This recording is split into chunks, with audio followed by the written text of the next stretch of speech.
Welcome back to another Explainer. Today, we're diving into a genuinely eye-opening, totally wild existential concept based on some truly fascinating source material. So get this. You probably think you're wide awake right now, right? I mean, you're listening to me, processing information, but according to our sources, you are actually fast asleep. Yep, you heard that right. Today, we are going to unpack the esoteric mechanics of human consciousness, reality, and how we actually interact with the universe around us. Here's our roadmap for today. First up, we'll explore how we basically walk through life totally hypnotized. Then we're going to untangle the stark difference between our physical bodies and our minds. After that, we'll map out the 7 dimensions of reality. And finally, we'll wrap things up with a highly concrete, actionable tool that you can start using today to actually wake up. Let's get right into it. All right, kicking things off with Section 1, the sleep of consciousness, and this grand illusion of being awake. Let me ask you a quick question. What exactly were you doing on May 23rd at 7 p.m.? I'm guessing your memory is a total blank, right? And the source material challenges us with this exact idea. We walk around completely convinced that we're conscious, but for the vast majority of our lives, we are just acting completely mechanically. We're driven by habit, just blindly reacting to impulses rather than experiencing true present moment consciousness. Sure, our physical bodies are moving, but our awareness, it's completely checked out. The text uses this brilliant, powerful analogy of a psychiatric ward to explain our predicament. Imagine a patient walking around with his hand tucked into his shirt, genuinely believing with all his heart that he is Napoleon. He has no idea he's unwell. The illusion only breaks when he finally stops, looks down at his hand, and actively questions, wait, why is my hand just resting on my stomach? It's the exact same for us. We literally don't realize we are completely asleep to reality until we stop, observe ourselves, and actively force ourselves to snap out of these automatic mental loops. So, why do we sleepwalk through life? It comes down to a concept called fascination. The source gives this super relatable example.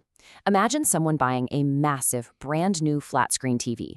They are so totally absorbed, so fascinated by this shiny new object, the packaging, peeling off the plastic, reading the manual, that their consciousness completely vanishes.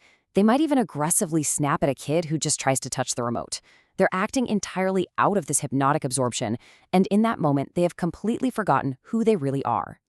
Which brings us to Section 2, separating our physical states from our mental ones.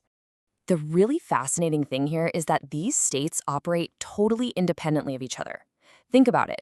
Your physical body goes through 2 natural states. It's awake when you're walking down the street, and it's asleep when you're resting in bed. But your consciousness has its own separate states. The big issue is that your physical body can be fully awake, commuting to work, chatting with a friend, while your consciousness is totally fast asleep. It's just projecting daydreams, stressing out about tomorrow, and wandering completely blind to the actual present moment. And guys, there is a real, tangible danger to this.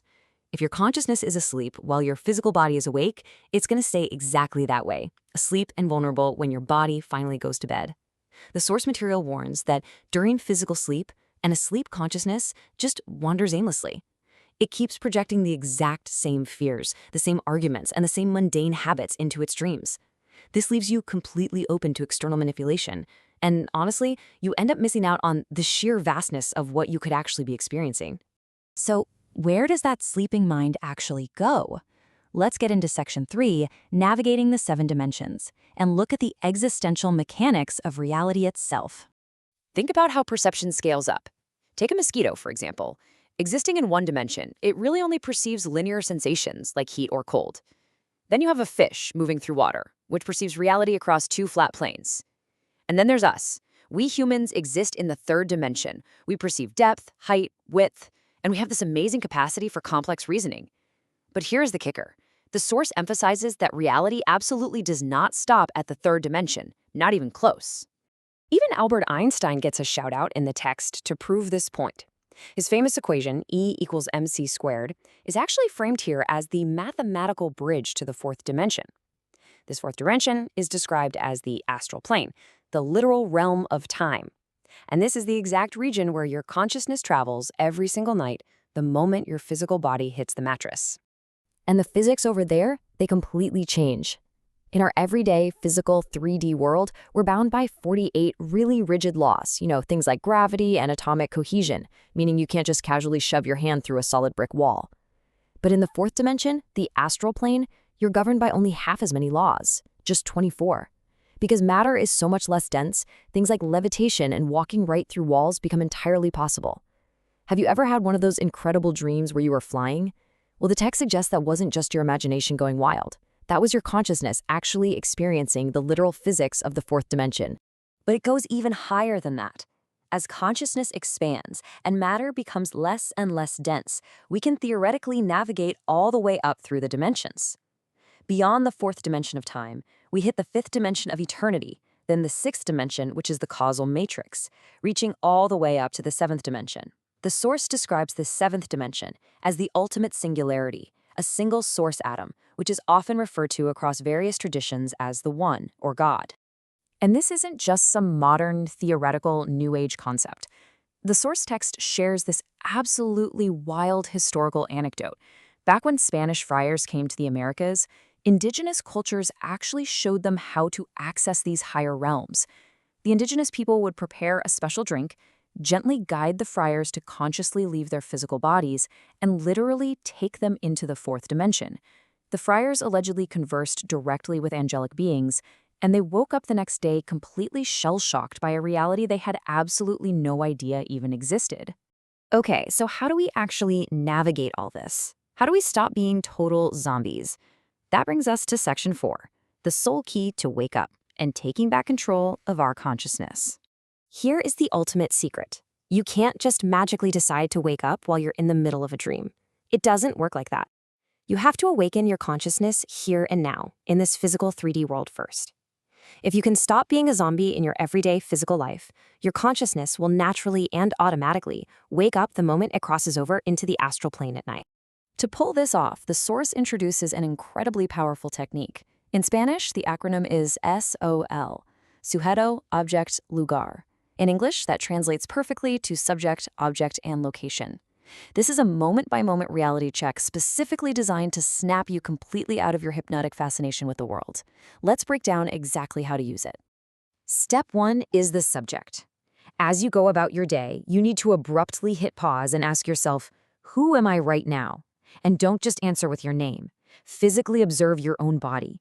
Feel the weight of your feet on the floor. Feel the actual breath filling your lungs. You are actively grounding your awareness back into your own skin, rather than letting it just drift off into some imaginary argument in your head. Step 2 is the object. Look directly at what you are currently engaging with and ask, what am I doing and why? Are you yelling at someone in traffic purely out of anger? Are you buying some expensive gadget out of vanity? Are you just doom scrolling on your phone out of pure mechanical habit? Or are you actually making a conscious, deliberate choice to do what you're doing? This step completely shatters the illusion of automatic behavior. And finally, step 3 is location.